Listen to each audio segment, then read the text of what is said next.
제가 군 출신 같습니까? 네. 아니죠. 그 때문에 제가 군에서 고생했습니다. 군하고 안 맞았어요.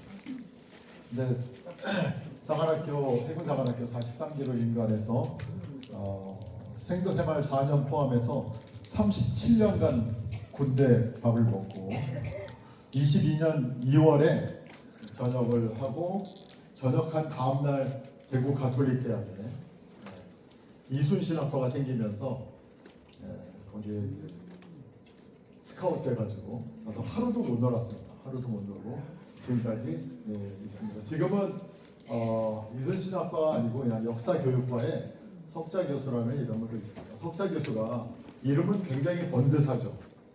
실상은 비정규직입니다.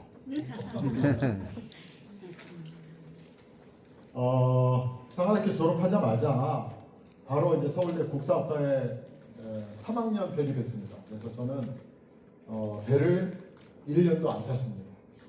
해군 사관학교 나오면 무조건 배를 타는데 저희 기수부터 배를 안 타는 사람들이 생기기 시작했는데 한 5년 지속되다가 없어졌어요. 그래서 지금도 굉장히 희귀한 사람입니다. 사관학교 해군 사관학교 나와서 배를 1도 안 탔다.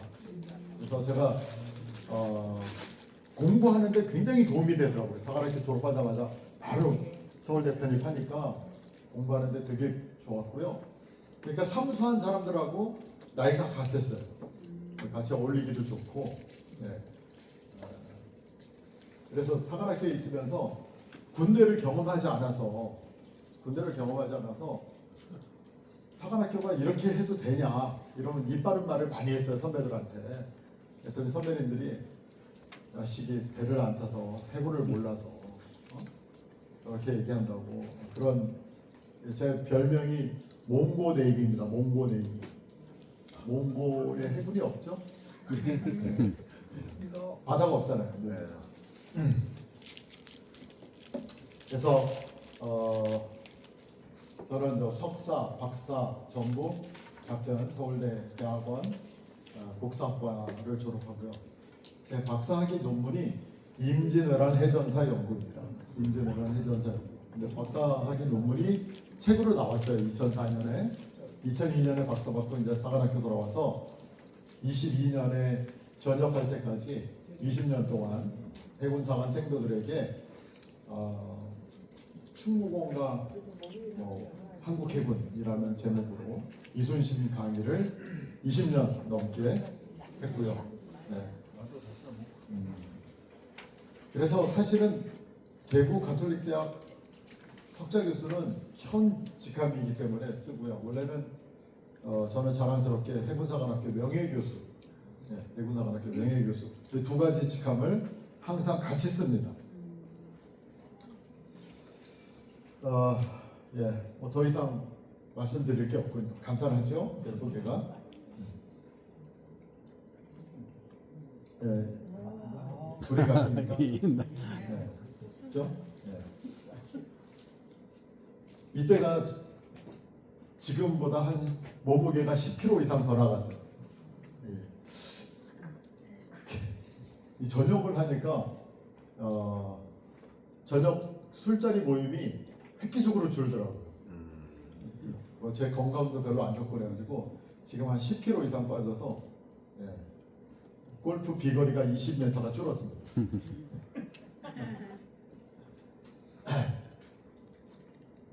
오늘 제가 강의하는 게 제가 아는 어떤 목사님이 똑같은 설교를 500번 했다고 자랑을 하시더라고요. 근데 저는 이 특강을 가지고 제가 한 200번 이상 한 것 같아요. 200번 이상 했기 때문에 사실은 강의함 없이도 가능합니다. 이건 참고용으로 보시면 되겠습니다. 혹시 오늘 강의가 좀 센 찬타, 뭐 모르겠다. 혹시 뭐 이렇게 또 피곤하셔서 조신 분들도 있을 것 같고 그래서 그러면 나중에 이 책을 찾아보세요. 이순신 평전 이 책을 사서 오시면 제 가정경제의 일부, 가정경제까지는 안 가고요. 제 주머니의 일부 도움이 될 것 같고요. 그리고 아마 제가 강의하는 내용이 전부 더 풍부하게 들어있는 책입니다. 2012년에 제가 일본에 11년부터 12년 사이에 규슈대학에 1년 연수를 간 적이 있어요. 일본 규슈대학에. 사실 연수인데 일반 대학교 교수들이 그 안식년에서 연수를 가면 그 학교에서 보내는 이유가 푹 쉬고 와라. 그동안 강의하고 연구 논문 쓰느라고 고생했으니까 1년 푹 쉬고 와라 라는 의미, 재충전해 와라, 재충전해 와라 그런 의미인데 제가 일본에 가가지고 책을 한권 써왔어요. 일본이 우리나라랑 너무 모든 게 반대해. 모든 게 지형도 우리는 동쪽이 높고 서쪽이 낮죠. 근데 일본은 서쪽이 높고 동쪽이 낮아요. 그래서 마치 등을 맞대고 있는 것 같아요. 그리고 사람 살아가는 이 기본 생활 문화가 우리나라에서 예의가 일본에서 무례한 거고요. 일본에서 예의를 지키는 게 우리나라에서 무례한 거예요. 너무 다르더라고요. 너무 다르. 우리나라 사람들은 너무 긍정적이에요. 너무 긍정적. 대인관계에서 너무 적극적이에요. 재미난 예를 들면 회의 시간에 동료가 안 오잖아요. 그럼 우리 바로 전화해. 야, 너 회의 시간 지금 5분 남았는데 왜 안 와? 바로 전화해. 우리나라 문화에서. 일본은 절대로 전화 안 합니다. 그 사람이 회의 시간에 늦어서 못 오고 있는데 거기에다 대고 또 전화를 해가지고 부담을 줄 수 없다 이거예요. 네. 그래서 제가 일본에 갔을 때 그때는 이제 제가 한참 저는 그 기독교 신자입니다. 기독교 신자. 그러니까 주님을 믿는데 문제는 이제 두 주님을 섬겼어요. 주님이 두 분이에요. 술을 좀 했다. 술을. 일본에 갔을 때 술 친구 하나도 없는 거예요. 정말 일본에는 이 사비시 립본, 그러니까 아주 사비시라는 게 뭐죠? 슬픔, 외로움. 그래서 저를 초청한 교수님이 한 달에 한 번 같이 제가 술 잘 먹는다는 얘기를 어디서 듣고서 그 교수하고 이렇게 같이 밥 먹으면서 술 한잔 하는 게 유일하게 만남이었고요. 그 다음 완전히 풀이 24시간 풀이 하니까 제가 일본말 한마디도 못 하고 일본 갔거든요. 그래서 1년 동안 일본말 열심히 배우다 왔어요. 그래서 식당 가서 겨우 밥 챙겨 먹을 수 있을 정도의 일본말을 하게 됐는데 1년 다 됐다고 들어오라고 그러더라고요. 그래서 일본에서 너무 심심해서 쓴 책입니다. 이렇게 얘기하면 사람들이 잘 안 믿더라고요. 네. 연수 가서 책 써오면 선배들이 굉장히 싫어합니다. 네.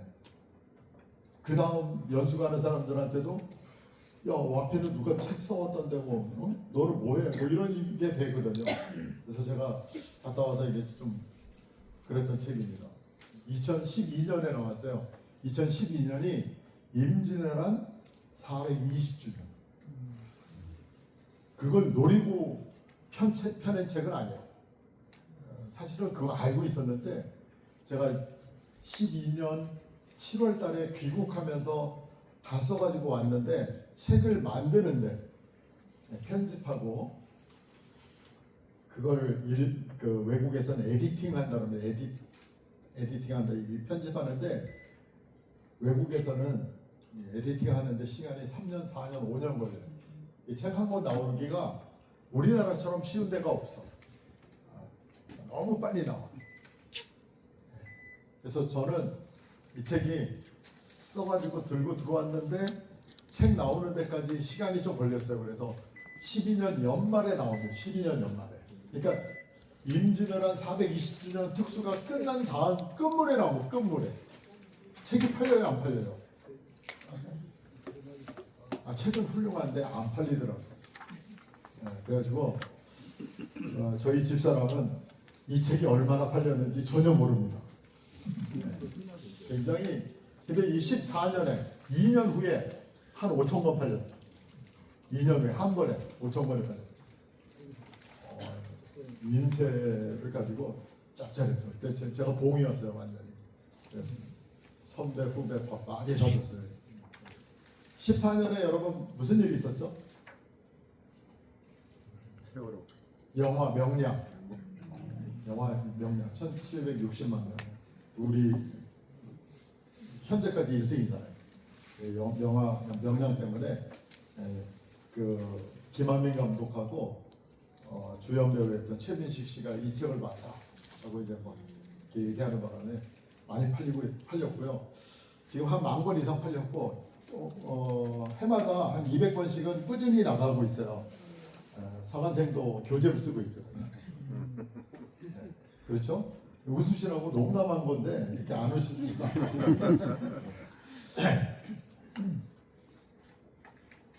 이 사진은 이제 전역하고 난 다음에 대구 가톨릭 대학 갈 때 찍은 사진.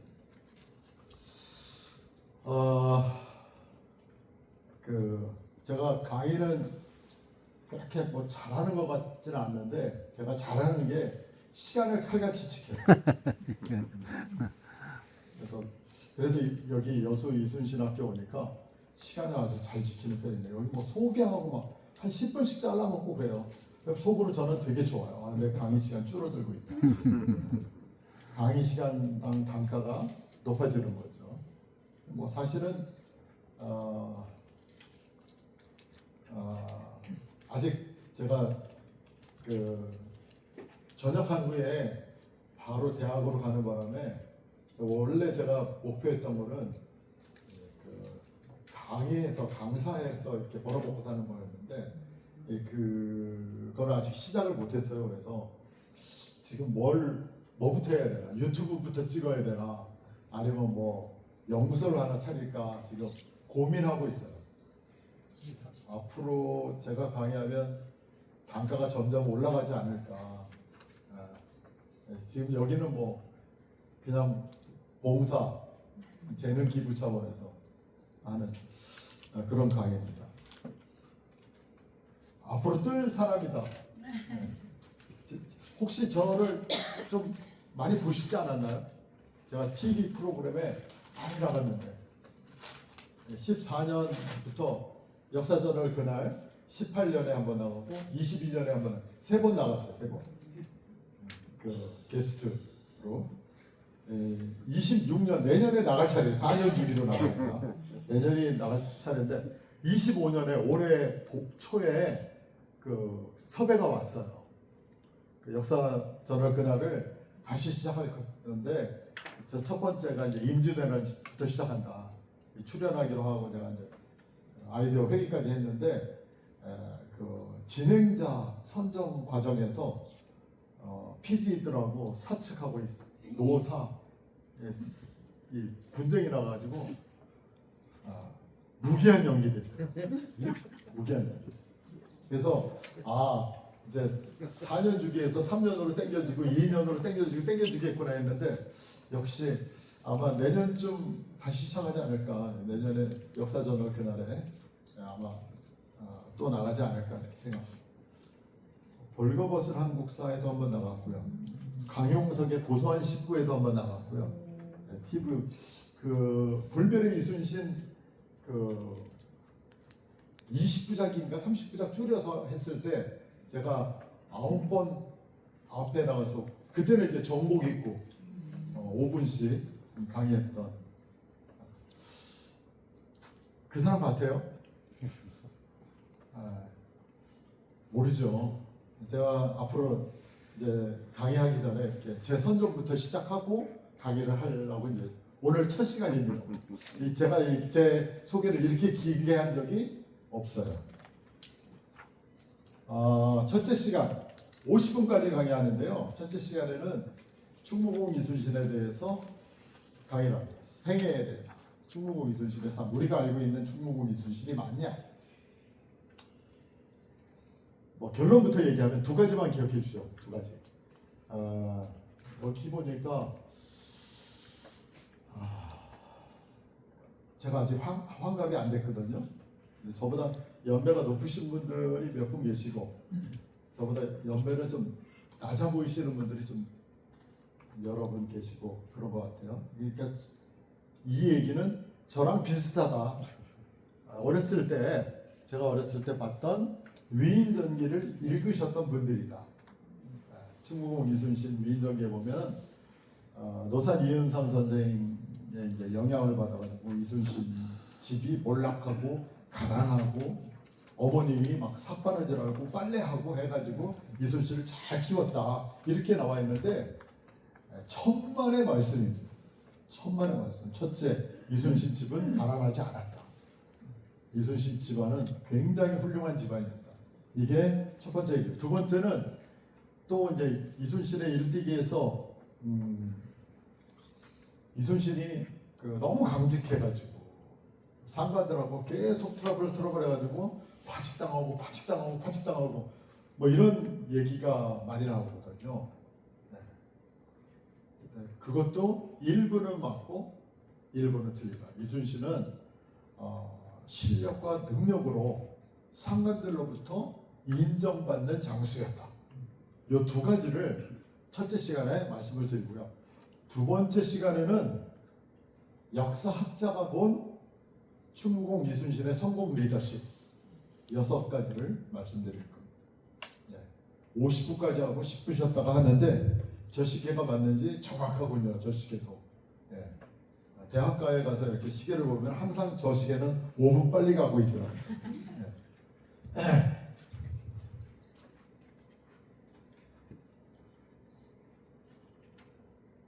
머릿말 할 시간이 없네. 머릿말 간단하게 뭐냐면은 이순신 장군이 이렇게 훌륭한데 제가 이런 얘기하면은 조금 이상할지 모르겠는데 이순신을 전공한 역사학자가 없어요. 그래서 제가 앞으로 롱런 할 것 같아요. 제가 꿈이 제2의 김형석. 저는 뭐 그렇게까지 가고 싶지는 않아요. 한 90까지만 해도 대만족할 것 같아요. 그때까지 뭐 버텨줄지 모르겠고요. 어쨌든 왜 이렇게 훌륭하신데 전공자가 없을까? 역사학적 기반. 그러니까 이게 역사학자들이 제일 중요한 게 뭐냐면은 어떤 사료를 보고 이게 맞는 말인지 틀린 말인지 판단을 할 수 있고 거기에 가치를 부여할 수 있는 게 역사학자입니다. 좀 미안하지만 이순신 관련돼 가지고 책을 쓰는 사람들이 너무 많은데 이게 진짜인지 가짜인지 구분해가면서 쓰는 사람은 없더라. 그래서 오류, 잘못된 오류의 확대 재생산 돼가고 있다. 그래서 제가 유튜브에 나가서 이순신 정론이라는 제목을 한번 시리즈로 쫙 한번 만들어 볼까 지금 생각하고 있어요. 제가 한 번도 못 놀아봤거든요. 고등학교, 중고등학교 때는 진짜 범생이었어요. 제가 범생이었어요. 진짜 학교 교회 집 이렇게밖에 안 다녔고 고등학교 졸업과 동시에 사관학교 들어가 버리니까 사관학교는 더 타이트하잖아요. 사관학교 졸업하자마자 서울대 편입하니까 남들 학부 4년 공부하는 걸 저 2년 만에 했거든요. 얼마나 바빴겠어요. 서울대 다니면서. 그 흔한 미팅 한번 못했어요. 제가.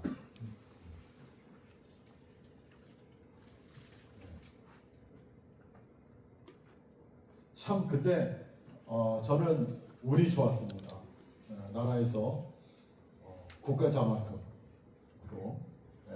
100% 학부 2년, 석사 2년, 박사 4년 그래서 8년을 공부했어요. 근데 중간중간에 해군사관학교 돌아와서 2년 근무하고 3년 근무해서 학부 시작해서 박사 받을 때까지 13년 걸렸어요. 13년. 그래서 공부를 하다가 마지막에 이제 박사학위 논문 쓸 때 해군사관학교에서 임진왜란 추모공 가지고 논문 써라 하는 지시가 있었어요. 지시가. 그래서 이 군대에서는 또 하라는 거 해야 됩니다. 그래서 제가 이제 저희 지도 교수님한테 이거 가지고 박사 논문을 쓰려고 합니다. 딱 가져갔던 게 이제 제가 해군이니까 해전사, 특히 임진왜란에서 중요한 해전이 칠천량 해전, 우리가 졌죠. 그 다음에 명량해전, 노량해전, 이 세 가지를 가지고 박사 논문을 쓰려고 했어요. 처음에. 그랬더니 우리 지도 교수가 한마디로 야 7년밖에 안 되는데 처음부터 끝까지 해. 그래서 제가 1장이 임진왜란 첫 해해전입니다. 임진왜란 첫 해해전. 임진왜란 첫 해해전 강화교섭기. 임진년 7년 전쟁 중에서 강화교섭기가 4년이 있어요. 가운데 중간에 4년 강화교섭기 관련해서. 그 다음에 이제 칠천량해전. 칠천량해전 논문은 제 논문이 처음입니다. 처음 나옵니다. 그러니까 우리도 논문 안 쓰고, 우리는 왜? 패배한, 유일하게 패배한 해전이었거든요. 일본도 승리한 해전인데도 논문이 없었어요. 그래서 일본에서 제 논문을 번역해가지고 책으로 낸 적이 있어요. 칠천량해전 부분만. 그 다음에 이제 명량해전, 노량해전, 그래서 임진왜란 해전사라는 제목으로 책이 나왔었습니다. 2004년에. 지금 절판됐습니다. 절판. 참 안타깝게도 전공자가 없어요. 네. 그래서 제가 앞으로 생각하는 게, 이건 제 꿈인데 충북 미술신 연구재단을 하나 크게 만들어서 좀 학자들을 양성하려고 해요. 적어도 한 5명에서 10명까지는 필요하지 않을까. 미국의 아브라함 링컨이 그 연구하는 학사가 500명이래요. 전국에. 근데 우리는 진짜 저처럼 전공해서 연구하는 사람이 좀 미안하지만 없어요. 전부 자기 할 거 하다가 뒤늦게 미술실에 이제 필이 꽂혀서 책 쓰시는 분들이 거의 대부분이다. 그러다 보니까 이게 진짜인지 가짜인지 모르고 안타깝게도 오류를 확대 재생산하는 그런 책들이 가득 찼다.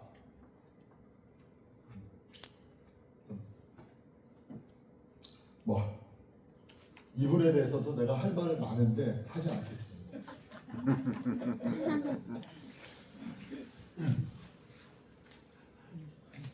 그래서 너무 추모공에 대해서 모른다. 진짜 우리 국민의 최대 영웅인데 아는 사람이 별로 없다. 네. 그래서 요즘 제가 책임감 느끼고 있어요. 제가 너무 공부만 하느라고 논 적이 없어요. 논 적이. 근데 재작년에 제가 그 이충무공 전서를 새로 번역했어요. 새로 번역해가지고 신정역주 이충무공 전서라는 제목으로 이제 책을 냈는데, 번역본이 3권이고요. 영인본이 1권입니다. 4권짜리 책을 냈는데, 그 책 내고 난 다음에 좀 놀자, 쉬자라는 생각이 좀 들어서 요즘은 진짜 열심히 놀고 있어요. 진짜 열심히 놀아요. 해외여행도 제가 거의 뭐 1년에 한 4-5번 나가고요. 매주 골프 쳐요. 매주. 지난주에는 한 주에 2번 쳤어요. 2번. 사실은 어제도 골프했어요. 어제도. 월요일도 뭐 하여튼 많이 놀고 있어요. 많이. 근데 그 어떤 분이 그러더라고요. 가슴이 뛸 때 여행을 다녀야지 다리가 후들거릴 때 다녀서는 안 된다. 그래서 좀 근데 이게 노는 게 정말 이렇게 즐거울 줄 몰랐어요. 저. 그 아기들 그 뽀로로 노래 노는 게 제일 좋아 이런 가사가 있어요. 노는 게 제일 좋아. 친구들 모여라. 정말 돌아보니까 너무 좋아서 지금 제가 연구소를 차리고 유튜브를 시작해야 되는데 언제 시작할지 모르겠어요. 제가 지금 노느라고 바빠가지고. 오늘도 여수에서 제가 여수를 굉장히 사랑하는데 여수에서 강의를 해달라고 해서 저는 뭐 무조건 오케이 하고 오면서 이제 집사람이 제가 9시에 강의 끝나고 돌아가는 게 혼자 이제 운전하다가 좋을까봐 로드 매니저로 찾아왔거든요. 같이 왔거든요. 로드 매니저로 같이 왔는데 그래서 아침에 좀 일찍 출발해가지고 순천 국가정원 순천만 갈대밭 쫙 보고 거기 뭐 스카이 튜브인가요? 좋더라고요. 너무 이렇게 많이 걸어다니면 오늘 이제 강의할 때 피곤할까봐 모두 타는 걸로 다 구경하고 왔습니다. 저녁도 또 너무 맛있는 저녁도 잘 먹고요. 이렇게 허술해하면 안 되죠. 강의 시간도 별로 안 남았는데 자, 이제 본론으로 들어가서요. 두 가지만 기억하겠습니다. 이순신 1545년 인종이 7개월 왕이 했는데 인종 때 태어난 제일 훌륭한 사람 이순신입니다. 음력 3월 8일 이거를 양력으로 환산하니까 4월 28일입니다. 그래서 충무공 탄신일을 4월 28일로 기념하고 있습니다. 이순신은 사형제 중에서 셋째 아들. 제일 큰 형님 이름이 희신, 복희씨에서 따서 희신. 그 다음에 둘째, 셋째, 넷째는 요순우. 요의 신하, 순의 신하, 우의 신하. 요신, 순신, 우신. 순신이 셋째 아들. 서울에서 태어난 건 아시죠? 중구, 건천동, 마련회죠. 마련회에서 태어났습니다. 이순신이 유성룡과 원균과 같은 동네 출신이란 이 허균이 쓴 성소부국어라는 책에 나와 있습니다. 동네 자랑을 해놨어요. 우리 동네가 한 30개 가정밖에 안 되는 조그만 동네인데 조선을 지락펴락한 인재들이 무지하게 태어났다. 뭐 세종대 정인지부터 뭐 양성지 뭐 해가지고 쭉쭉 해가지고 자기 당대에 유성룡, 원균, 이순신, 자기 형님 허봉 이 네 사람을 들었어요.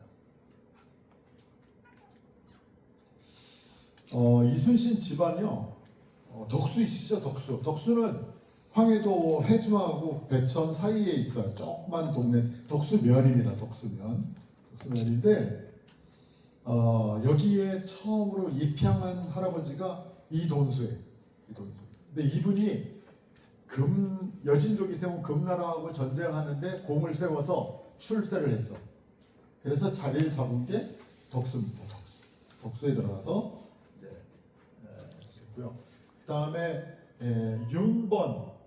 윤번 때 처음으로 이제 문권 급제자가 나오는데 요거는 고려시대입니다. 고려시대에 해당이 됐고요. 조선시대로 이제 넘어와서 7대 변 할아버지 때 집안이 일어납니다. 30세에 늦게 문과에 급제해가지고 중국말을 대명 외교관리, 직업 외교관리. 근데 이 세종 때 각 분야별로 전문가들이 있었거든요. 그러니까 세종대를 대표하는 대명 외교관리에 세 사람 이름이 나옵니다. 김하, 이변, 변효경. 이렇게 세 사람이 나오는데 그 중에 이변이 바로 이순신의 현조 할아버지, 증조 할아버지, 고조 할아버지 그 위에를 현조 할아버지, 고조 할아버지 위에 현조 할아버지. 그래서 이분이 판서를 한 20년 이상 했어요. 장관급을. 그러니까 이순신 집안이 조선시대에 와서 사회 경제적 기반을 다지는 분이 변 할아버지고요. 그 다음에 구대에 와서 거 할아버지예요. 이 거 할아버지는 연산군의 세자 시절 스승이에요. 연산군이 되게 어려워했대요. 굉장히 깐깐한, 이순신이 굉장히 청렴 강직하잖아요. 그 강직한 게 바로 이거 할아버지를 닮은 거예요. 참 무서워요. 이 피가 정말 무서워요. 저는 노는 걸 좋아하는지 이제 알았거든요. 저는 이제 놀기 시작했는데 우리 아들은 제가 늦둥이를 낳았는데 저하고 반대 인생을 살고 있어요. 고등학교 때도 놀고 대학교 들어가서도 놀고 계속 놀고 있어요. 밤새워서 놀고 있어요. 요새 PC방이라고 있죠. PC방. 그래서 새벽 5시에 퇴근하고 들어오세요.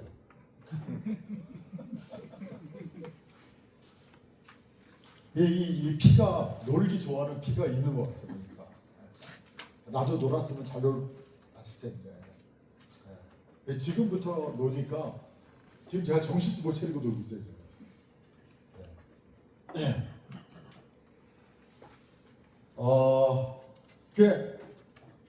그러니까 집안 자체가 굉장히 명문 집안이었다. 할아버지 때 이 백록이라는 분이 김효사화에 연루되어 가지고 그 노산 이현상 선생이 그 소설에다가 그 김효사화 때문에 권장 맞고 죽은 걸로 잘못 썼어요. 아닙니다. 김효사화 때 연루가 되긴 됐는데 연루된 사람들 중에서 약 먹고 귀양 가서 죽은 사람이 10명밖에 안 돼요. 10명. 이순신 할아버지는 김효명연의 제일 끝자리, 제자의 제자. 그러니까 처벌받은 게 뭐냐면은 자격정지. 그러니까 자기가 이 김효사화 일어나고 난 다음에 성균관에 들어가요. 학생으로 성균관에 들어갔는데 이 자격정지 받아가지고 20년 넘게 과거시험 응시를 못해. 그러니까 이 실록에 딱 한 번 나오는데 기사가 무슨 내용이냐면 이 이백록이 젊은 놈이 맨날 시장상인들하고 술만 처먹는다. 완전히 광패하다. 이런 내용이 나오거든요. 저라도 그러겠어요. 내가 서울대 법대 학생회장까지 했는데 사시, 행시, 외시 아무것도 못 보게 다 막혀있다. 길이. 뭐 하겠어요? 속상하지 않겠어요? 그렇죠? 그래서 이백록이 나중에 곤장 맞고 죽는 거는 맞아요. 곤장 장독에 올라가지고 그 무슨 일로 이 곤장을 맞냐면 아들 장가 보내는 거예요. 그러니까 이 중종이 죽었는데 둘째 아들 이순신의 아버지의 동생을 경상도에 장가를 보냈어요. 근데 경상도에 종씨, 왕실도 2대 3대 내려가면은 뭐 별로 똑같아져요. 선비하고. 여러분 그 문과 급제자 제일 많은 성씨가 뭔지 아세요? 문과 급제자, 조선 후기에 문과 급제자가 제일 많은 성씨 전주이십니다. 왕씨죠. 왕실 집안인데 무슨 얘기냐? 왕실도 직통으로 이렇게 내려가야 되지. 그 반개 한 2번만 가면은 그냥 똑같아 일반민들이라는 거죠. 그래서 그 결혼을 시키는데 이 조선시대 이때는 핸드폰이 없었어. 야, 왕이 죽어서 금원령이 내렸다. 이걸 모르고 가서 그냥 결혼식을 해버린 거예요. 근데 그거를 누가 신고를 한 거예요. 신고. 우리나라 사람들 신고 정신이 철저해. 그래가지고 한성부에 잡혀가서 조사를 받고 의금부에 하옥돼서 조사를 받는 과정에서 장을 많이 맞고 풀려났는데 뭐 그 언저리에서 언제 왜 죽었는지 모르겠는데 죽은 거예요. 장독에 올라서 죽은 거예요. 그때는 이제 마데카솔이 없었어요. 상처에 마데카솔이 없어가지고 돌아가셨어요. 그래서 이 할아버지 때 과거를 못 보고 아버지는 서해 유성룡 쓴 책에 이정 아버지는 벼슬을 한 번도 한 적이 없다라고 써져 있어요. 그런데 이순신의 형 이요신이 1차 시험을 봐서 과거 시험 진사 생원 이 형 요신은 생원까지 됐어요. 그 서해 유성룡하고 그 동갑 친구예요. 동갑 친구. 그러니까 이순신을 유성룡이 어려서부터 한 거야. 유성룡이 동네 친구의 후배. 그러니까 똑똑하다, 훌륭하다 이거 알고서 청구를 해줍니다. 그래서 제가 어디 가서 청년들한테 강의할 때 항상 강조합니다. 친구, 형님이 중요하다. 친구, 형님들한테 잘해라. 네. 형님 친구. 시간이 없어서 제가 이거 얘기를 해야 되나 말인데, 제가 상관학교 교수부장 이제 대령으로 전역을 했는데 상관학교 교수 중에 별난 사람이 한 2명 있어요. 그래서 나도 혹시 사람은 달아주나 했는데 나중에 알고 보니까 그냥 꿈도 안 꾸는 게 낫겠다고. 한 사람은 전경환 친구예요. 전두환 동생 전경환 친구. 별 2개까지 달았어요. 한 사람은 김영삼 대통령 동네 후배. 근데 난 그런 사람이 없기 때문에 처음부터 꿈을 꾸지 않았습니다. 그래서 이제 누가 야 별 달아야지 뭐 이장군 뭐 모르면 야 해군은 제독이라고 그러고 나는 별 볼 일 없어. 그래서 소결론 살인파하고 선비 가문이었고 경제적 기반이 있었어요. 경제적 기반이. 여러분 그 난중일기에 재미난 내용들이 굉장히 많이 나오는데 병신년 1596년 병신년 8월 기사 어디 찾아보면 그 아산에서 종이 와서 1년 수입에 대해서 이순신한테 보고한 내용이 있어요. 이순신 집안에. 거기 보면 어디 땅에서 쌀이 얼마나 나고 어느 땅에서 뭐 보리가 얼마나 나고 어디에서 뭐가 나고 이렇게 쫙 리스트가. 근데 전쟁통에 거둔 수확치고는 굉장히 쏠쏠해요. 내용이 재밌게 본 내용이 뭐였냐면은 물고기 팔아서 어획을 해서 쌀로 바뀐 게 10가마니까 넘어요. 무슨 얘기예요? 배가 있었다면 배가 이순신 집에. 근데 그게 이순신 집에 벤지 이순신 처가의 상주 방씨 벤지 그건 모르겠어요. 근데 이순신 할아버지들 중에 사제감 씨 하신 분이 있어요. 사제감 씨는 궁중에 그 어획물 조달하는 청장을 하신 분이 계셔요. 혹시 이순신 집안도 그런 게 있지 않을까. 이순신도 외거노비가 몇 명 있었죠. 외거노비는 1년에 그 어느 정도 세공을 주인한테 바쳐야 되거든요. 이런 거를 종합해 봤을 때 결론, 이순신 집안은 결코 가난하지 않았다. 왜가? 이순신의 어머니 초계변씨 변수림의 딸, 군수를 지낸 현감을 지낸 변수림의 딸, 물 한 방울 묻히지 않았을 가능성 지대하다. 여기 여수 고흥천에 모셨죠. 전쟁 중에 여기 자당 기거지 있잖아요. 여기 오실 때 혼자 오신 게 아니라 같이 모시고 지낼 종들이 5가정인가 왔다는 얘기를 들었습니다. 어머니 심심할까. 그래서 이순신 어머니 집안도 지방관을 지냈다는 굉장히 있는 집안이고, 이순신 부인 처가도 상주방씨 방진이 할아버지 때부터 계속 지방관을 지냈어요. 그리고 방진은 묵가를 나왔고 묵가 출신의 보성군수를 지냈어요. 보성군수. 보성 지역이 곡창 지역이에요. 그래서 굉장히 재산이 있었다. 이순신이 묵가로 가겠다는 생각을 한 적이 없었는데 결혼하고 난 다음에 상주방 씨하고 결혼하고 난 다음에 혼인하고 난 다음에 바뀌었어요. 그러니까 이 장인 어른이 야 묵가로 되지도 않는데 뭐 야 너 보니까 연습 좀 해가지고 묵가로 돌려라. 이미 공부를 많이 해서 똑똑하니까 무경칠서 외우는 거 금방 할 거고 활쏘기 연습하고 해가지고 묵가를 준비한 지 10년 만에 묵가에 급제해요. 묵가에 급제해서 무임이 되죠. 첫째, 가난하지 않았다. 둘째, 이순신은 상관들하고 사이가 안 좋아가지고 계속 파직 당했다 이렇게 나오는데 제일 처음에 나왔던 게 이제 훈련원 두 번째 관직이었던 훈련원 봉사 갔을 때 직속상관이었던 정랑 서익이라는 사람입니다. 서익이요. 율곡 이하고 과거 합격 동기예요. 근데 율곡 이가 장원급제하고 서익이 2등했어. 차석했어. 훌륭한 사람이에요.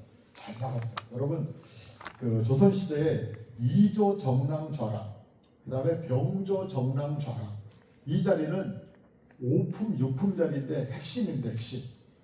이게 품계가 중요한 게 지금도 마찬가지. 국방부에 재정과장 4급 5급 이런 사람들은요 우리 해군에서 대령이 가서 이렇게 좀 부탁해요 하면은 쳐다보지도 않아. 4급이 대령 쳐다보지도 않아. 놓고 가세요. 그래서 그 준비한 보고서 놓고 가라. 별 둘, 셋 찾아가야지 좀 앉아서 차나 한잔 마시고 그래도 그냥 눈도 깜빡 안 해요. 이게 힘 있는 자리.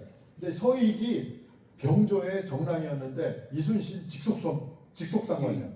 이순신한테 이 사람 진급시키라고 쪽지를 줬어. 근데 이게 조선시대나 지금도 마찬가지 똑같아. 이게 형님 친구가 중요한 이유예요, 여러분. 준데 이순신이 뭐라 그래요?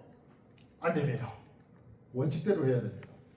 원칙대로 하지 않으면 진급해야 될 사람이 못합니다. 말을 안 들었어. 그때나 지금이나 원칙대로 밀어붙이면은요 상관들이 꼼짝 못해요. 원칙대로 하면. 대신 어떤 소문이 들었냐면 이순신 집안은 되게 부자인가 봐. 관직 생활에 그렇게 관심이 없어. 이런 소문이. 두 가지 평가. 하나는 이순신 정말 멋지다. 강직하다. 하나는 되게 부자인가 봐. 관직 생활에 별 관심이 없는 것 같아. 이렇게 되는 거죠. 네. 결국 이순신이 그 일로 2번 파직당합니다. 2번. 근데 정말 다행인 게 조선시대는 파직도 쉽고 복직도 쉬웠어요. 복직이 돼, 복직. 이순신이 파직됐다 복직되고 파직됐다 복직되고 이런 경험을 합니다. 또 이제 여수 전라 좌수사가 되기 전에 여수에서 한번 근무를 해요. 발포만으로. 발포가 어디죠? 고흥반도 제일 끝단에 있는 발포. 지금 내나로도 외나로도 우주항공국 거기 서가지고 굉장히 유명하죠. 제가 답사를 많이 다녀가지고 제가 다 가봤는데 몇 번 가봤는데 거기서 우주항공 기지국 가다가 기름이 없어가지고 그냥 도로 나온 적이 있어요. 거기를 못 들어가봤네요. 우주항공 기지국. 네. 발포만호 할 때 좌수사 성박이라는 사람이 이제 부탁을 합니다. 편지를 써서 발포 만호형들의 오동나무가 좋은 게 있는데 하나 좀 끊어서 보내라. 내가 사랑하는 애인 가야금을 만들어줘야 되겠다. 제가 만약에 그때 이순신이었으면 문제 없습니다. 2개 딱 끊어가지고 잘 다듬어 보낼 것 같아. 걱정하지 마십시오. 대신 새로 심어놨습니다. 이랬을 것 같아. 근데 뭐라 그래요? 곡물을 분명히 목적이 있어서 심어놨을 텐데 사사로이 끊어서 버릴 수 없다. 성박의 화가 무지하게 났어. 내가 직속상관인데 직속상관 부탁을 이렇게 면전에서 오더래. 그래가지고 바로 응징을 하려고 하는데 이 군대는 진짜 좋은 게 뭐냐면은요 진짜 개떡 같은 놈들 많이 만났거든요. 저도 상관 중에서 정말 사이코 같은 사람들이 있어요. 그런데 정말 좋은 거는 그 사이코 같은 사람들이 1년만 되면 바뀐다는 거예요. 무조건 바뀌어. 그래서 참아야 하느니라. 참아야 하느니라. 이러다 보면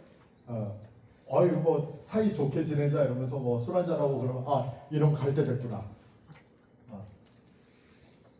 그래서 이순신 직속 상관이었던 성박도 이순신을 바로 혼내주려고 그러는데 발령이 나버린 거예요. 딴 데로. 그래서 성박이 딴 데로 가면서 어떻게 했을까요? 여러분 같았으면 어떻게 했을까요? 뒷담화. 이순신 쉐이 말 나쁜 쉐이니까 좀 혼내주세요. 이 소리를 관찰사 손식이 그 얘기를 듣고 고흥반도에 가서 고흥반도에 있는 군사 지휘관들 다 모아놓고 이순신 혼내주려고 시험도 보고 활도 쏘고 점검도 했고 그래서 뭐 걸리면 저보다 빠따를 쳤어요. 막 혼내줘서 누구 때리려고? 네, 이순신 혼내주려고. 이순신 빼고 다 맞네? 네. 이순신 꼬투리를 못 잡고 뭐 그래서 나중에 뭐 3명 뭐 결혼된 걸 가지고 뭐 꼬투리 가지고 보냈는데 이순신이 내가 명단 다 가지고 있다. 나중에 문제가 생긴다 그래가지고 유야무야 됐다. 중공 조헌이 그 당시에 도사였어요. 관찰사 보좌관이었어요. 그래서 이순신을 금우병정에서 상중하로 놀라 그러니까 중공조원이 사인을 안 해. 뭐라고 그러냐면 이 중공조원도 이게 확실한 강직한 사람. 좀 너무 지나치게 강직해서 또라이 소리를 들었던 사람. 네, 그런데 뭐라 그래요? 내가 듣기로 이순신이 제일 훌륭한데 어떻게 하를 주냐? 절대 사인 못한다. 그래서 중지됐다. 뭐 그런 얘기가 있어요. 그래서 이순신이 실력과 능력으로 인정받는 장교였다. 예를 두 가지만 들게요. 첫째, 첫 번째 갔던 동구미복 공관이라는 자리에서 그때 이제 소위 인근에서 휴전선 지피 소대장하고 갔는데 그때 관찰사였던 청년 이후백이 다 돌아봐가지고 다 점검하고 난 다음에 하나하나 걸리면 곤장을 만든 거예요. 그래서 전 함경도의 변방 장수들이 전부 다 벌벌벌 떨고 있는데 이순신 동구비보에 와서 딱 돌아보고 훌륭해요. 기념사진 그때 사진이 없었나? 그냥 갔어요. 압수하고. 그러니까 이순신이 물어보고 거꾸로 삿도 온 도내의 장수들이 벌벌 떨고 무서워하는데 저한테 이렇게 잘해주십니까? 그랬더니 뭐라 그래요? 이후백이 잘해야 흠잡을 데가 없구만. 완벽해. 그러니까 뭐가 걸리는 데가 없었던 거예요. 그래서 제가 소위 인간한 장교들한테 이 얘기를 꼭 해요. 처음부터 첫인상이 중요하다. 실력과 능력으로 아니면 열정으로 열심히 하려고 하는 마음으로 이순신처럼 인정받는 장수가 되라. 그래서 두 개 예를 든다면 하나만 들게요. 기억하세요. 이순신 집안은 절대 가난하지 않았다. 친가, 처가, 외가 다 사회경제적 기반이 있었다. 이순신은 16세기 조선 성리학 교육의 최고 성공자이다. 두 번째, 이순신은 너무 강직해가지고 상관들하고 트러블만 있었던 것이 아니다. 실력과 능력으로 인정받는 장수였다. 이 두 가지를 말씀드리고요. 지금 제가 2분 초과했습니다. 52분부터 쉬었다가 충무공 이순신의 성공 리더십. 어떤 요인이 이순신을 그렇게 성공하게 했냐. 첫 번째, 지장이다. 지장. 저 지자가 무슨 지자입니까? 네, 지혜로운 지자. 지혜 지자. 지식이 아닙니다. 근데 여러분 중요한 거는 저는 이 지식, 지혜 이게 두 가지가 관계가 있다고 봐요. 지혜로운 사람이 뭔가를 알고 있을 때 그걸 활용할 수 있는 지혜와 연결이 돼. 그러니까 이게 지식이 근본이 돼야 돼.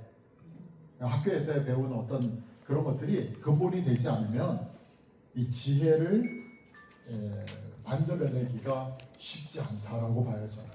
그래서 제가 생도들한테, 자원생도들한테 단어 하나 외워라. 단어 하나 외워라. 그 단어 하나 뜻을 알고 모르고 때문에 부하들을 죽일 수도 있고 살릴 수도 있다. 여러분, 해군 장교는요 국가대표입니다. 국가대표. 군함이 뒤에다 태극기를 달고 다녀요. 이게 외국 영해 밖에 공해에 다니면은요 그냥 대한민국이 다니는 거예요. 그거는. 그래서 정말 그 국가에서 지휘관들한테 권한을 어마어마한 권한을 줘요.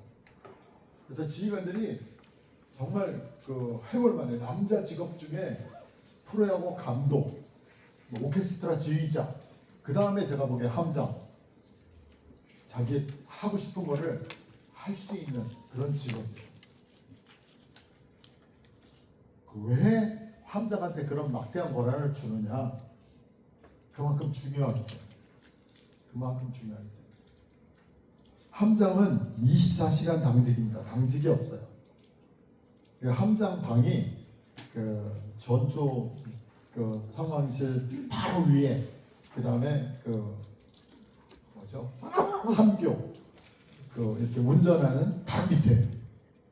그러니까 함교에서도 바로 뛰어갈 수 있고 전투정보실에서도 바로 뛰어갈 수 있어요. 함장님한테.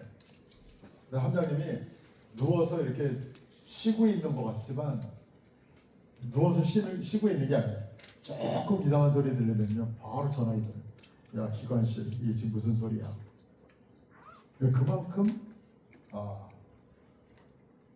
그 배에 대해서 최고 잘 알고 최고 능력 있는 사람이 다라고 보면 될 것 같아요. 이순신이 성공할 수 있는 첫 번째 성공 리더십의 요소는 지장입니다. 지장. 지혜로운 장수. 네, 지혜로운 장수. 연구하는 자세. 네, 성비가문 출신이었고 문과 준비를 20살 때까지 했어요. 그래서 사서 3경을 다 떼고. 그 얘기는 뭐냐? 그 당시 지식 수준으로 최고 지식 수준에 있었다. 최고. 그 사람이 이제 문과 관련되는 공부를 했으니 얼마나 체계적으로 공부를 했겠어요. 그렇죠? 난중일기 임진년 3월 5일 전쟁 일어나기 한 달 일주일 전 일기에 보면 서울에서 당시 좌의정이었던 유성룡이 편지와 정선전수 방작이라는 책을 보내왔어요. 이 책을 보니까 연구해 보니까 정말 훌륭한 책이다. 정말 훌륭하다. How to fight, 어떻게 싸울 것이냐, How to fight, 어떻게 싸울 것이냐에 대해서 정리한 책이다. 여기 제목이 재밌어요. 이게 더할 정자, 뺄 손자, 더하고 뺀, 싸울 전 지킬 수, 싸우고 지키는 방략은 방법이죠. 방법. 싸우고 지키는 방법을 더하거나 뺀 책. 최신 전법서. 최신 전법서. 요즘 여러분 미국하고 우리나라하고 전쟁 계획을 다 세우고 있어요. 북한이 어떻게 쳐들어오면 그거를 작게 5027 이렇게 표현을 하거든요. 넘버링해서 작전 계획. 그래서 처음에는 어떻게 맞고 어떻게 하면은 어떻게 하고, 그다음에 이제 방어가 끝나면 어떻게 반격을 시작하고 이런 게 다 세워져 있어요. 근데 그 당시 이순신 당시에 명나라에서 만들어진 교범, 최신 교범을 좌의정이 받아서 이순신한테 보내준 거예요. 이순신 그 책을 받아보고 전부 다 공부했더니 정말 훌륭한 책이다. 이게 전쟁락이 한 달 일주일 전이에요. 한 달 일주일 전. 여러분 이순신의 어떤 지적 능력은 제가 첫 시간에도 얘기했죠. 16세기 조선 성리학이 만든 성리학의 교육의 최대 성공작이다. 이순신. 그래서 이순신이 직접 일기를 쓴 이 일기는 사실 그 시대에 임진왜란 시기에 일기를 쓰신 분이 굉장히 많아요, 여러분. 그래서 일기가 요즘 그 일기를 가지고 뭐 그때 사람들은 어떻게 살았을까부터 그때는 뭐 어떻게 지냈는가 그 전쟁의 전체적인 흐름, 그 지역에서 파악하고 있었던 정보 이런 것들 전부 다 살펴볼 수 있는 일기가 굉장히 많아요. 한 10대 개 돼요, 10대 개. 그 중에 이제 이순신이 일기 썼어요. 그러니까 이순신이 그 시대 흐름, 지식인들이 쓴 일기 이거를 쫓아가고 있었다는 거예요. 그 다음에 이순신이 일기, 난중일기 말고 또 하나 직접 쓴 기록이 있어요.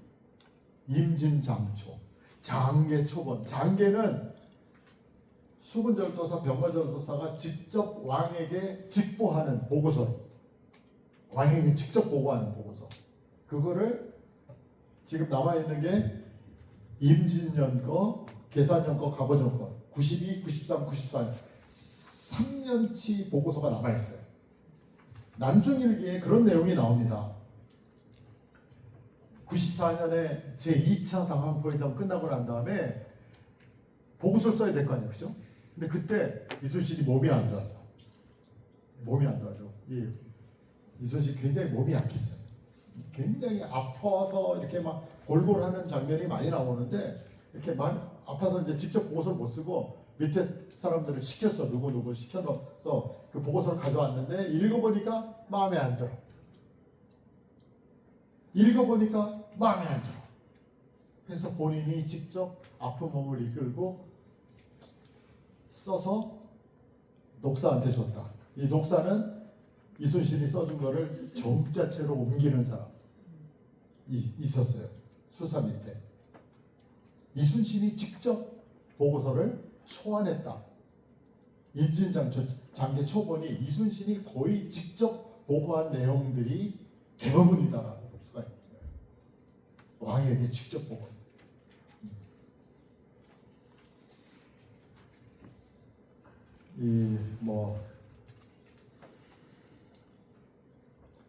그 서양 철학에서 아는 게 힘이다 하는데 해군은 아는 거하고 모르는 거 차이가 정말 심해요. 그래서 군대가 요즘은 재교육을 많이 시켜요. 소령 때 해대 교육 시키고, 중령 때 참모 대학 보내고, 대령 때 어디 유학 보내고 이래가지고 계속 공부를 시켜요. 그래서 제가 사관학교 저랑 같이 졸업한 사람이 120명 정도 되는데 제가 박사 1호가 아니에요. 저 말고 전투병과에서 영국에서 박사 받는 사람이 1호예요. 그 다음에 해병대 장군 사단장까지 한 친구가 정치학 박사. 요즘은 별 2개, 3개 되는 사람들도 다 박사, 석사까지 공부를 시킵니다. 이게 뭡니까? 알아야 돼, 알아야지. 뭘 많이 알고. 그래서 정말 어떤 분야든 리더가 될 사람은 그 분야에 대해서는 제일 잘하는 사람, 그리고 뭔가 그분만의 특별한 어떤 지혜로운 사람, 이런 지장이 이순신이 성공 리더십의 첫 번째 될 수 있다. 두 번째, 솔선수범. 이건 뭐 다 아는 건데, 그렇죠? 철저하게 규정과 질서, 규칙 이런 것들을 잘 지키는 거죠. 요즘은 특히 그래요. 요즘 그 리더십 중에 요즘 새로 가장 뜨고 있는 리더십, 최근 리더십이 많이 죽었어요. 우리 한 70년, 80년대에 막 리더십 해가지고 2000년대에 붐이 일어났어요. 리더십 붐이 막 일어났다가 학문, 그래서 리더십 학과도 생기고 막 했었는데 지금은 그게 싹 제자리 걸음 하고 있어요. 그런데 거의 끝물에 나온 리더십 중에서 조금 새로운 리더십이 하나 있었어요. 서번트 리더십 들어봤습니까? 서번트 리더십. 섬기는 리더십. 이거는 모범 리더십보다 한 걸음 더 나간 거예요. 이 모범 리더십이 뭐냐? 나부터 잘하는, 나부터 잘하는. 이 지휘관이, 이 군대에서 지휘관이 부하들로부터 신뢰와 존경을 받느냐 못 받느냐에 따라서 이 부하들이 지휘관을 못 믿어. 우리 장군 맨날 술만 처먹고 말하는 것도 이상하고 행동하는 것도 이상하고 이렇게 되면은 권위도 안 생기고 따르지도 않고 그렇게 되거든요. 그런데 지휘관이 정말 훌륭하고 똑바르고 바른 말 많이 하고 이렇게 몸으로 보이죠. 자기 몸으로. 그래서 여러분 그 난중일기에 제일 많이 나오는 장면 세 가지가 있어요. 제가 이 드릴 상품이 없네. 복권이라도 몇 장 사오는데 깜빡했어요 제가. 나중에 이게 제일 많이 나오는 장면 세 가지, 이 세 가지 다 맞출 수 있으신 분 한번 손 들어보세요. 하나라도 나중에 이게 제일 많이 나오는 장면. 네, 제일 많이 나와요. 150번 이상 나와. 여기에 1번. 나중에 여기 제일 많이 나오는 장면, 제일 많이 나오는 게 활쏘기. 두 번째 많이 나오는 장면. 엄마. 어머니. 훈련. 술 그러면 안 되고요. 술 그러면. 그 군대에서는 술 이러면 안 되고 회식. 회식. 모여서 식사하는 게 회식이죠. 근데 진해 제가 처음 부임하니까 회식을 굉장히 자주 하더라고요. 모여서 식사하는 거 맞는데 진해에서 회식은 회로 식사하는 거예요. 그래서 제가 저희 부모님이 지리산 산골분이 돼가지고 먹었던 게 갈치하고 고등어, 소금 잔뜩 염장한 거 그것만 먹고 자랐는데 그래서 회를 처음 먹어봤어요. 대위 때. 지금은 회 감별사입니다. 이게 자연산인지 아닌지. 회를 제가 이제 충무공 이순신 공부하다 보니까 충무공 이순신 전적지 전국 해안을 다 가봤어요. 한 2번씩 3번씩 가봤어요. 그러다 보니까 여기저기 회를 많이 먹어봤죠. 이 회부심이라고 해요. 회부심, 회에 대한 자부심. 이 높은 동네가 우리나라에 딱 2군데가 있어요. 2군데. 하나가 대표적으로 높은 데가 이 여수 순천. 여수 순천 분들 만나면 우리가 최고요. 우리 회가 제일 맛있대요. 맛있어요. 제가 먹어보니까. 두 번째 어디? 부산. 통영. 통영 사람이에요. 자기는 회가 최고라고. 근데 제가 먹어보니까 좀 미안하지만 진해가 제일 맛있어요. 진해 한번 오셔서 회를 드셔보세요. 왜 맛있냐? 왜 맛있냐? 나 잘 몰랐어요. 저는 그냥 내 입맛이 진해 회가 제일 맛있더라 하니까 진해 사시는 어떤 원로분이 한 분이 당연하지. 진해 앞바다, 부산 앞바다가 한류와 난류가 만나는 중간 지점이야. 그래서 그 유역에 어종도 많고 고기들도 굉장히 영양을 많이 받기 때문에 맛있을 수밖에 없어. 그 소리를 듣고 제가 그냥 좀 회를 먹었구나. 제가 스스로 회를 먹었구나. 중요한 건 이제 두 번째 많이 나오는 장면이 두 아들하고 회식하는 장면. 이순신은 술을 잘 드시지는 못했어요. 그래서 위장이 탈이 나가지고 위장약을 드셨어요. 온백원이라는 위장약을 드셨는데 경희대 의대 교수하고 제가 역사전을 그날에 같이 나갔는데 그분이 그 앉아서 성분 분석을 했는데 굉장히 독한 위장약이래요. 온백원. 근데 그걸 드셨어요. 그러니까 약을 드시면서 구하더라고 술 먹고. 해군이 수군이 물을 두려워라 해가지고 제가 젊었을 때는 3군에 앞장서서 해군이 술을 먹었어요. 그래서 계룡대에 밤 12시 넘어서 술 먹는 건 해군밖에 없었어요. 근데 그 진짜 다 옛날 말이고 요즘은 회식이 없어. 시대가 어떻게 얼마나 빨리 변하는지요. 제가 소령 때는 일주일에 한 번, 적어도 한 달에 2번은 부서 회식을 했어요. 거의 용비어처럼 해요. 이러한 회식 자리를 베풀어 주신 처장님께 감사드리고 이러면서 한 잔씩 하고 막 주고받고 해가지고 코가 삐뚤어질 때까지 마시고 집에 겨우 찾아 들어가고 그랬었는데 그게 이제 우리 생활이었는데 제가 대령되니까 한 2016년, 7년, 2020년 그때는요 회식 날짜 잡기가 너무 힘들어. 회식을 싫어해 밑에서. 그리고 제가 소령 때는 회식하면 당연히 n분의 1 밑에 사람들이 처장님 빼고 그때 제가 욕을 했거든요.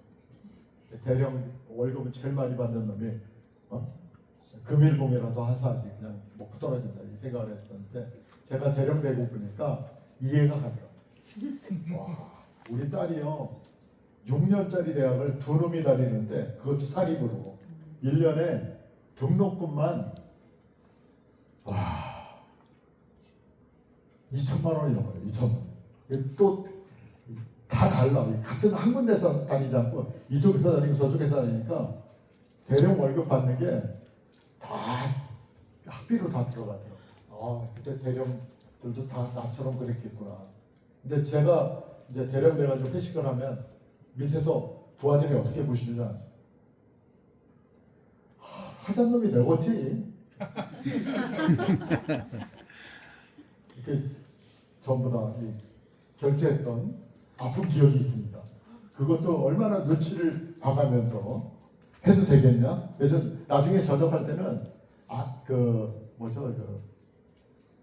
코로나가 와가지고 회식을 못하고 점심 때 도시락 싸가지고 나눠주고 그랬던 기억이 있습니다.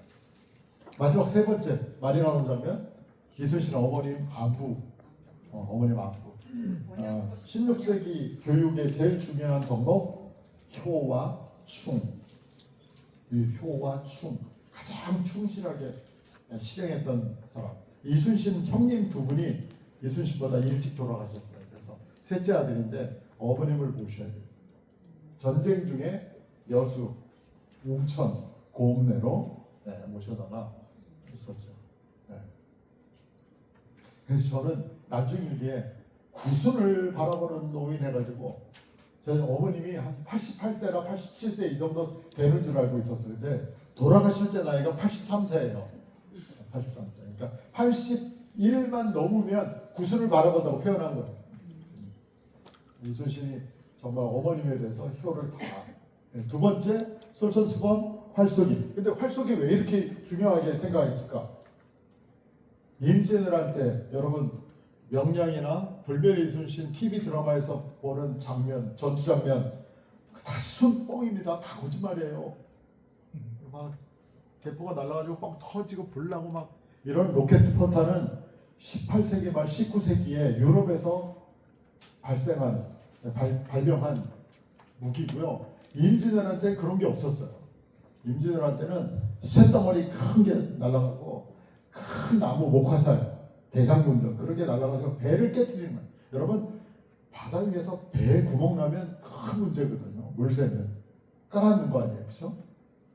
그러면 이순신이 임진장초에 말한 분멸, 태워서 없앴다, 불태웠다. 뭘로 불태운 거예요? 불화살. 그래서 전투 요원들 활 쏘는 연습을 그렇게 열심히 한 게 여러분 임진왜란 때 일본의 조총 화승총이죠. 일본의 조총은 1분에 몇 발? 2발에서 3발. 그러니까 3발이라고 칩시다. 재장전하는데 20초건 20초. 유효 사거리 100m 미만, 50m에서 100m. 100m 넘으면 똑바로 조준해도 안 맞을 가능성이 훨씬 커요.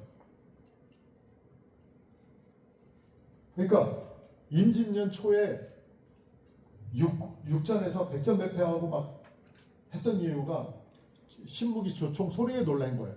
우리 농민군이 태어나서 처음 듣는 소리야. 그러니까 빵 하니까 막 걸음만 날 살려라고 다 도망가고. 일본 측기록에 보면 조선군 장수들은 용감하고 훌륭한데 군사들이 완전히 겁쟁이다. 이런 표현이 있어요. 근데 우리 수군은 도망가고 싶어도 도망 못 가죠. 이순신 그 장계에도 그런 장면이 나와요. 그런 보고서. 바닷물을 뛰어들어서 수영해서 도망가야 되는데 도망 못 가죠. 평상시에 무슨 소리를 들었어요? 헛소리. 총통, 화포 소리. 화포 소리는 조총 소리보다 10배, 100배 큰. 그러니까 화포 소리를 들었던 조선 수군들이 조총 소리 들으면 따콩따콩 콩 볶는 소리 나요. 이 사람의 귀가 굉장히 요물이에요, 요물. 제가 사천 진주 옆에 사천 항공우주 뭐 하는데 거기 카이가 있고 카이 옆에 공군 비행 훈련장이 있어요. 그 훈련장 바로 옆에가 골프장이에요. 네, 사천 골프장. 네, 그 골프장에 골프 치는데 평일날 휴가 내가지고 갔는데 정신이 하나도 없어.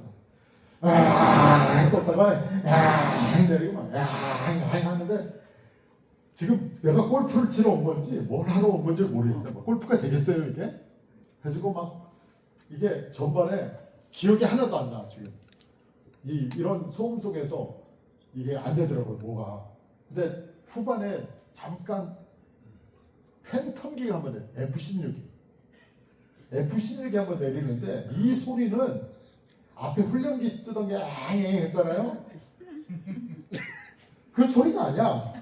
막 지치고 힘들면서 그냥 하면서 막 하는데 그 소리를 듣고 나니까 후반전에 그 뭐죠? 훈련기 뜨는 소리가 별로 중요하게 안 들리더라고. 후반전부터 적응을 했어요. 이 적응을 그 소리에. 근데 처음 가는 사람들은 적응이 안 돼. 이 소리, 이 조종 소리에 녹았던 육전. 그러나 해전에서는 총통, 대포, 그 다음에 활. 120명이 탔어요. 팔업선 한 척에 120명이 탔는데 그 중에 사부가 20명입니다. 20명은 활 쏘는. 그러니까 이순신이 매일 활 쏘는 연습을 사정에 올라서 그 사부들하고 같이 연습합니다. 분당 발사 속도 재원이 안 나옵니다. 힘 닿는 데까지. 유효 사거리 우리 여러분 그게 요즘도 사정에 있어요. 요즘도 우리 국궁 하시는 분들 있어요. 그 국궁 그 표적이 몇 미터밖에 있는지 아십니까? 140m, 150m, 140에서 150m. 그러니까 이 팔을 이렇게 곡사무기죠. 이렇게 좀 위로 쏘죠. 그러면 슝 나가서 밑으로 내려가면서 에크리콜 MA 물립니다. 힘은 속도와 질량 곱하기 해가지고 이 갑옷을 뚫어요. 많이 아파요. 피도 나고 거기서 잘 죽으라고 거기다 약까지 발라. 이 개인용 살상 무기로 조총보다 뒤떨어지지 않는 게 화살이었다. 입진들한테. 그러니까 이순신이 엄청 활을 많이 썼어요. 직접. 이순신이 자기가 쏜 성적을 그 일기에다가 써놨어. 재밌는 사람이에요. 5발을 한 순이라고 하는데 5수는 다 맞았다. 그 다음에 3수는 4발, 2수는 3발씩 맞았다. 그리고 자기 성적을 딱 해놨어. 그래서 그거를 계산해 보니까 100점 만점에 82점. 잘 쐈죠. 여러분 전 군대에 가서 생도 때 사격을 하는데 제가 쏘면 왜 빵점이 나와? 이민웅 빵. 근데 내 옆에 놈은 꼭 14점, 15점 이러네? 가만히 보니까 이게 좁아요, 좁아. 사대에서 올라오는 이게 표적이 되게 좁아. 내가 옆에 놈 걸 쏴준 거야.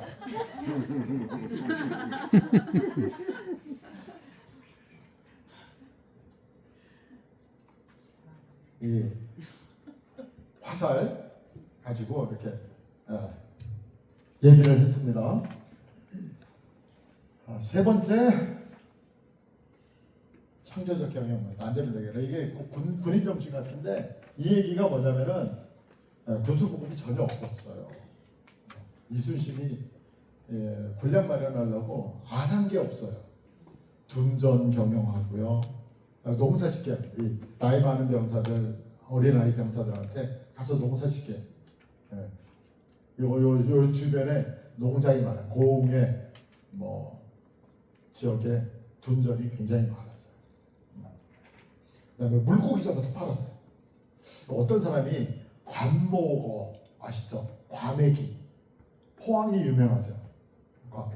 청어에 청어를 말려서 팔아요. 근데 나중에 읽어보면 청어 11,000 1000두룸, 한 두룸은 20마리예요. 20마리를 빼서 말려서 그거를 시장에 갖다 팔고 그걸 가지고 쌀로 바꿔온 거예요.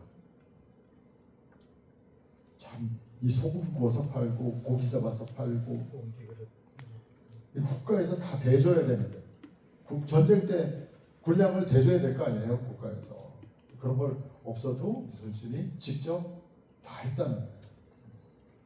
뜻이 있는 곳에 길이 있다. 이순신이 찾아서 무기도 만들고, 훈련도 시키고, 병력도 뽑고. 이 병력 얘기는 하자면은 이거 한두 시간 얘기할 수 있어요. 병력 얘기는.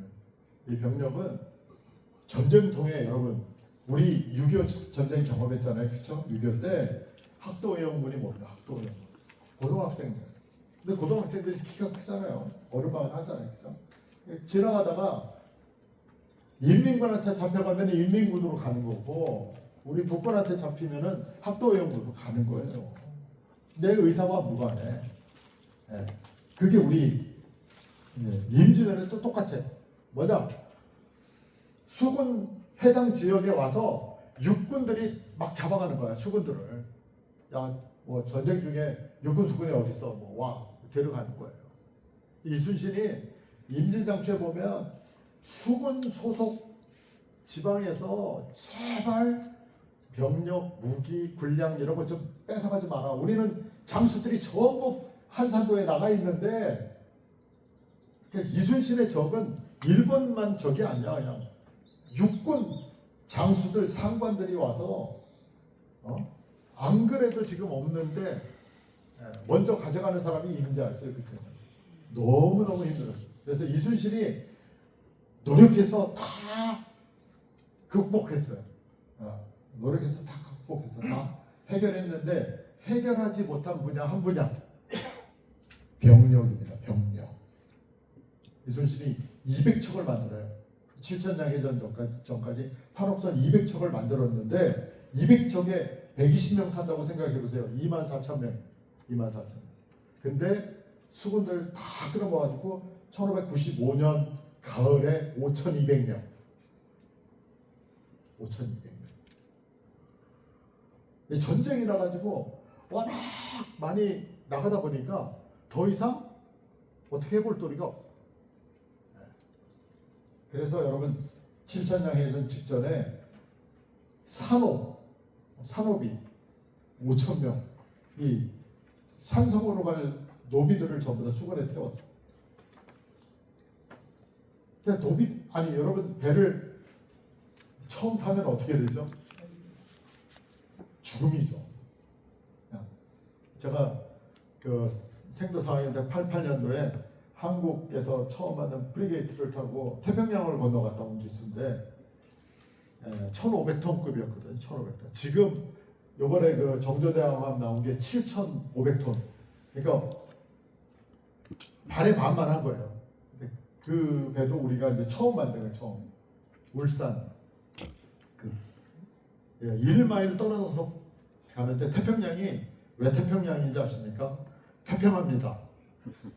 너울 높이가 한 5, 6m 되는데 한 1마일 밖에서 보면 그 프리게이트가 물속에 들어갔다 나왔다 들어갔다 나왔다 이렇게 하고 갑니다.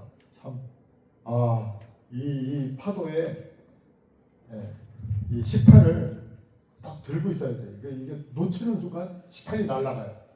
식판이 날아가고 밥, 국 말 필요가 없어요. 저절로 말려요.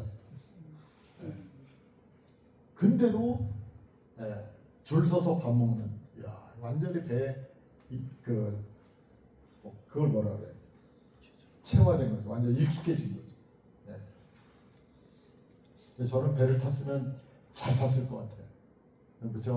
그 출발하기 전에 몸이 안 좋아가지고 내년에 가라 그러는데 저는 내년이 없잖아요. 외탁교육 가니까. 그래서 전 가겠습니다.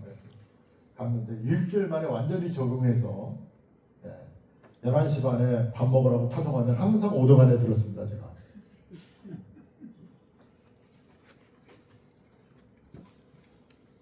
무기 개발, 군성 건조 이런 것들 전부 다 누가 했다? 이순신이. 부하들 데리고 얼마나 힘들었을까? 부하들이 얼마나 힘들었을까? 이순신도 힘들었겠지만, 예, 청교적 경영관입니다. 이순신 안 되면 되게 하라. 방법 찾아서. 이게 성공 리더십 세 번째입니다. 네 번째, 신상필발. 아니다. 저도 이게 200번을 했는데 까먹어요. 유능한 참모운영 믿고 맡긴다.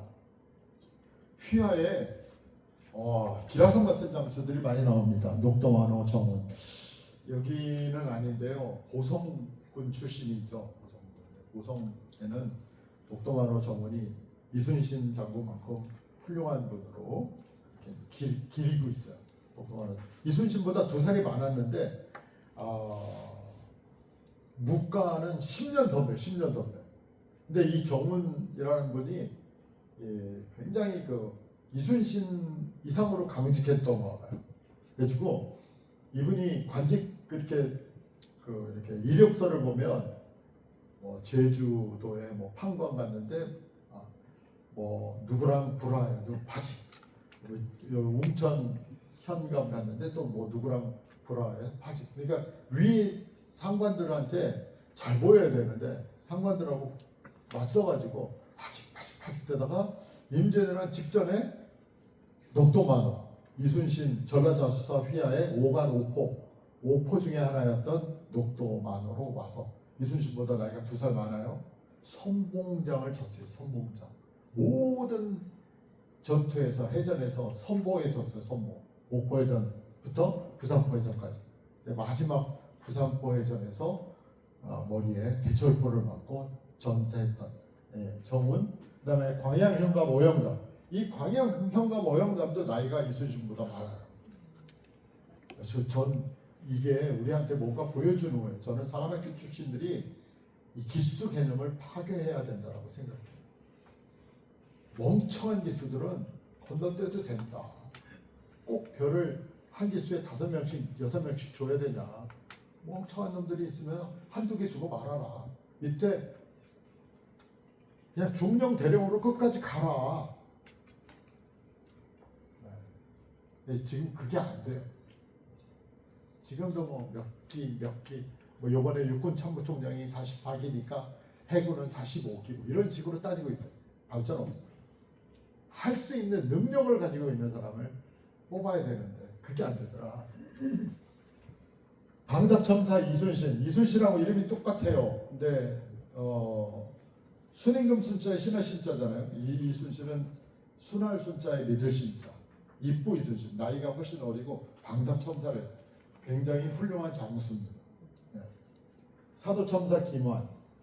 이분은 처음에는 임진왜란 초기에는 이순신한테 지적을 많이 받았어. 제대로 못했는데 상 받았어요 하면서 혼내고 막 이랬었어요. 근데 이게 이순신하고 한 1년, 2년 지내고 난 다음에 이 사람이 참 군인이 된 거야. 그래서 칠천량해전에서는요, 일본 측이 칠천량에서 이겼는데 일본 측 자료에 보면 조선군이 너무 대항을 심하게 해서 겨우 이겼다. 원균이 다 도망간 걸로 나오는데 그 대항을 심하게 했던 사람이 바로 김환. 그러니까 원균이 직전까지 내가 자네 열심히 싸운 걸 알겠다. 그런 얘기가 나중에 기록에 나와요. 그래서 칠천량해전에서 김환이 허벅지에 화살을 맞고 바다에 빠져요. 그래가지고 가조도까지 수영해가지고 나가서 거기서 부하들 만나가지고 뗏목을 타고 저 진해만 통해서 마산 쪽으로 가다가 그 앞바다에서 일본한테 잡혀가지고 일본으로 끌려갑니다. 일본으로 끌려가지고 목숨을 건 탈출을 2번, 3번 해가지고 결국 그 다음에 봄에 무술년 1598년 봄에 귀국. 그래서 선조 임금이 그 보고서를 받아보고 난 다음에 야, 이렇게 훌륭한 사람이 있어? 해동의 소무다. 그래가지고 이분 후손들이 쓴 책 이름이 해소실기예요. 해동 소무실기, 해소실기. 제가 이렇게 막 일일이 설명을 하면은 이게 밤새도 안 되겠죠. 이 책이 한 권 나와서 그 누구죠? 우리 제장명 선생이 이순신의 막하 인물들 가지고 책을 써냈어요. 그 책 보면은 정리를 잘 해놨어요. 자, 초대 종사관 정경단 이분도 일기를 썼어요. 반곡난주일기. 정약용이 보고 훌륭하다, 이 책으로 내라. 후손들이 책으로 냈어요. 이분이 이순신이 이제 통제사가 되고 난 다음에 종이품 관찰사 도지사급이 되고 난 다음에 부사령관을 둘 수 있어요. 그래서 이순신이 직접 요청해서 도와달라고 한 분이 바로 정경준. 그래서 이순신이 한산도 가서 출동 나가 있을 때 여수 본영에서 군량 준비하고 병력 뽑고 행정적으로 준비해 줬던 분이 정경준. 이현정의 손자 이의원. 그래서 이순신 휘하에 어마어마한 인력들이 다 들어왔는데 적재적소에 예를 들어서 배 만드는 거 나대용, 또 군량 만드는 거 누구, 그 밑에 갑사들 자기 군관들한테 물고기 잡는 거를 경쟁을 시켰던 것 같아요. 그 맨 뒤에 메모를 해서 군관 중에서 오수가 1등 이렇게 써놨어요. 유능한 참모를 운영했다. 믿고 맡겼다. 신상필벌이 나옵니다. 5번째 신상필벌. 말 그대로 상을 믿을 수 있게 하고 벌은 반드시 준다. 여러분, 옥포해전 출전할 때, 첫 번째 출전할 때 적의 목을 치기 전에 제일 먼저 도망자 황옥천을 잡아다가 목을 뺐어요. 보여줘서 부하들한테. 자, 도망가면 옥 친다. 난중일기 이런 데 보면 도망자 처형한 게 10번 나옵니다. 10번. 이게 필벌이죠. 필벌. 이렇게 곤장 때리고 이 장을 쳤다고 나와요. 난중일기에 장을 쳤다고 그러는데 정확하게 분석을 해보면 곤장은 아니에요. 여러분, 곤장은 5대만 잘못 맞으면 죽어. 사람이 상해. 이 뼈가 상해. 이게 장독에 올라서 죽어요. 근데 이순신한테는 장을 80대 맞았는데 그 다음날 출근을 해. 웃기잖아요. 이게. 장을 80대 맞고 출근을 해. 그 다음날. 그게 뭐냐? 장이 아니라 태장도유사, 태예요. 태. 몽둥이, 작은 몽둥이로 80대 때리는 거. 이거는 생피를 주는 거예요. 생피. 난중일기에 나오는 장은 전부 태로 보입니다. 20대, 30대 맞고도 그 다음날 또 나와. 사람들. 94년에 모병 책임자, 남원, 남평 모병 책임자, 그 지역에 있는 도병방들, 병방들한테 할당량을 줬었는데, 너희는 300명, 너희는 500명 이렇게 지역마다 다 할당량을 줬는데, 그 날짜가 딱 돼가지고 결과 보고를 했는데 어디 15%, 여기 10%, 30%, 20% 했는데 남원, 남평 0%, 빵프로. 군대식 용어로 완전히 뭉개버리니 상관의 명령을.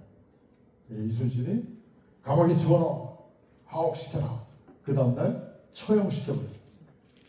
모병 책임자를 처형시켜버려. 그게 실록에 나와요. 실록에, 선조실록에 통제사 이순신이 연안에서 혹독한 형벌을 가해서 백성들의 민원이 원성이 자자하다 이렇게 나와요. 이거 뭡니까? 본보기 보여준 거야. 본보기. 내가 이렇게 명령을 내렸는데 감히 안 거역해? 그만큼 병력 모집이 어려웠다는 반증이기도 하고요. 신상, 정확한 공적 보고. 옥포 파회병장, 당포 파회병장, 견내량 파회병장, 부산 파회병장 4차 출전 보고서가 있는데 거기에 보면 공통적으로 뭐냐? 임진왜란 당시에 모든 공적의 기준은 수급이에요. 수급. 적의 목. 이거를 하나 받치면 면천, 2개 받치면 뭐 상, 뭐 이렇게 줘. 근데 이순신이 이 목을 끊어 보려고 하니까 이게 바다에 빠진 시신에서 목을 자르는 게 좀처럼 쉬운 일이 아니에요. 이렇게 뭐 길로틴처럼 잡도가지고 막 팍팍 자르는 것도 아니고 이게 주관하면 목이 여러분 이 머리가 엄청 무겁거든요. 머리하고 몸하고 이어주는 목이 엄청 강해요. 그래서 이 목을 치는 게 너무너무 힘든 거예요. 그러니까 이순신이 어떻게 명령하냐? 야, 지금부터 목 자르지 마. 사살만 해. 사살 위주로 싸워. 내가 다 보고 있다. 공후는 1등, 2등, 3등 내가 다 적고 있을 테니까 너희들은 사살만 해. 그래서 목 자른 부대는 원균 부대입니다. 원균 부대. 원균이 이기고 나면 싹 부하들이 다 가서 목을 자르다가 뭐 보고 하는 원균. 그래서 여기 또 확인 들어갑니다. 원주원씨 없죠? 네, 마음 놓고 얘기해도 되겠네. 원주원 씨는 우리나라에 하나밖에 없어. 원 씨는 다 똑같아. 원주원 씨, 원균. 저 원균 후손한테 제가 한번 뜨끔한 적이 있어가지고 제가 이제 박사 학위를 받고 책으로 나와서 책을 봤는데 제가 500권을 찍어가지고 제 위에 있는 선배들한테 다 보내줬어요. 뭐 생도 대장 원스타 돼가지고 책을 딱 드렸는데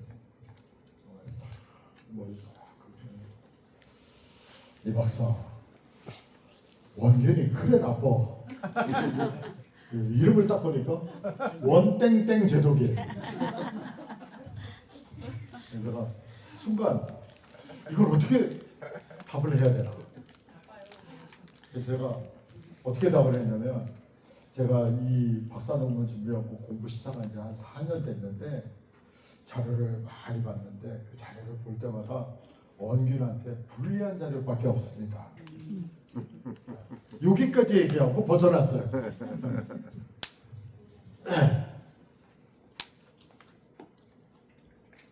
하여튼 이순신이 그래서 나중에 원균 부하들보다 이순신 부하들이 계급이 하나 내지 2개가 높았다. 어느 시점 가서 무슨 얘기예요? 이순신이 보고를 철저하게 잘해가지고 부하들 다 승급시켰다는 거예요. 이게 사실은 지휘관이 중요한 일이에요. 자기 부하들 챙기는 거. 요즘은 이런 거 잘하는 사람이 부하들한테 인기가 있겠죠? 부하들이 충성하겠죠? 네. 마지막 6번째. 먼저 인품. 이순신의 효도. 어머님에 대한 지극한 효심. 도덕적으로도 결점이 없던 생애. 당시의 첩은 사회적 간행이었어요. 이순신도 첩이 있었어요. 그래서 이순신 첩이 아들 2, 딸 2 낳았어요. 그래서 아들 2은 당시 첩이 낳은 아들은 서얼이라고 해서 차별을 받아서 문과는 시험을 못 봐요. 근데 임진을 한 시기에 문과는 열려 있었어. 문과에 열려 있었어. 그래서 첩이 낳은 아들 2 다 문과에 급제해서 둘 다 하나는 이괄해란 때 전사하고 하나는 정묘호란 때 전사. 정묘호란 때 의주 목사였던 이순신의 큰 조카 이완과 함께 이순신의 서자가 전사. 둘 다 전사예요. 그래서 18세기 말에 정조 임금이 이순신의 서자가 있다는데 후손을 찾아라, 내가 등용하겠다. 정조 임금은 서자를 잘 써줬거든요.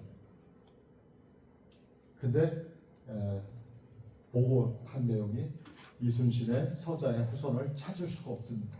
이런 내용이 실록에 보입니다. 근데 분명히 자손을 낳고 있었어요.